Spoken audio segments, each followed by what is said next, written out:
as often happens in Access's career in Fayetteville, something strange happened, and we got all upset and hated each other for a while and all that stuff. And what this was a very volatile time for Access. It was a very volatile time for Fayetteville. It was in the middle. We had just voted down the incinerator, which had split the city quite a lot. We had changed the form of city government. We had some fights over parks and all kinds of stuff going on. So there were great divisions in the community. At that same time, our contract with Warner Cable was running out. Warner, precursor to Cox Cable. And Warner decided, as was perfectly within its rights, that it didn't want to directly fund public access anymore. That instead of giving us, I think it was about 2 of the 5% franchise fee at that time, instead of giving us money, it would give all the money, all 5%, to the city, and then the city could turn around and fund us. And so instead of being contracted with Warner, we were contracted with the city, or were going to be.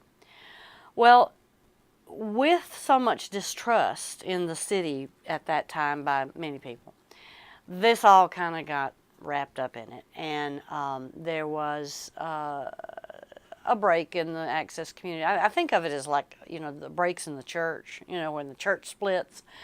I had since quit as manager. I taught a year at the university, and then I was going to go to law school, and so I was in my first year of law school when all this blew up.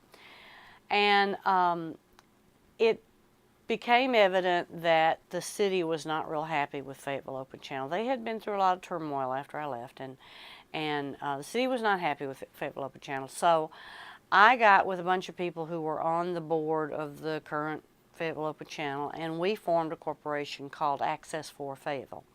Well, then when the contract came up for renewal, we got the contract. And that actually was the beginning of CAT. CAT, I think that the corporate name of Community Access Television is actually, a part of it is still Access for Fayetteville. So it just changed names. It didn't really actually change corporations. So anyway, that was how I got involved, and how Fayetteville Open Channel went from being Fayetteville Open Channel to being Community Access Television. The channels are actually owned by the city. And the way they're owned by the city is through their contract with Cox Cable, which, by the way, ran out 15 years ago and hadn't been renewed. But I think it's been 15 years. It's a long time. But so the city is the one that more or less owns the public access channel. Well, because the city is government, and the First Amendment says, in essence, government shall make no law restricting your freedom of speech, then the city cannot contract with someone who's going to restrict your speech. So public access operates under pure First Amendment law. And what it says is you can't make decisions on anything about the center, about who you rent to, who you let use the equipment, whose programs you run, all that kind of stuff. You can't make those decisions based on the content of the program. Broadcast channels are those that you can pick up without cable. Whether you pick them up with an antenna or rabbit ears, or whether you live in a city where you just have them close by and so you pick them up.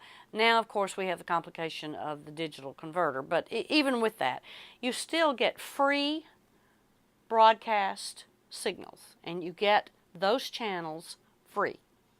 They come through the air. They come through the walls of your house. Those are called broadcasts.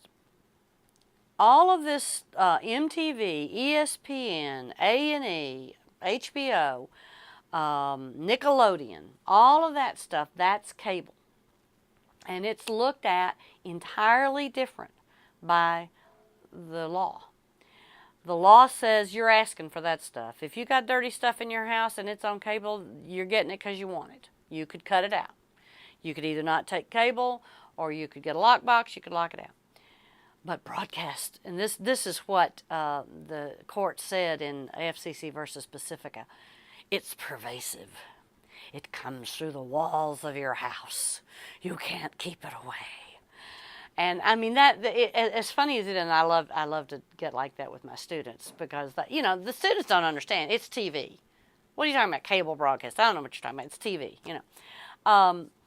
But the Supreme Court says because broadcast comes through the walls, and it's uniquely accessible to children, and that's a big part of it. In that a child has to read smut. He has to be able to know how to log in on the computer to see porn or anything like that. All he does is just walk in the room, and these pervasive broadcast signals come through the wall and they attack him. So that's why, at least in theory, you don't see smutty stuff on broadcast.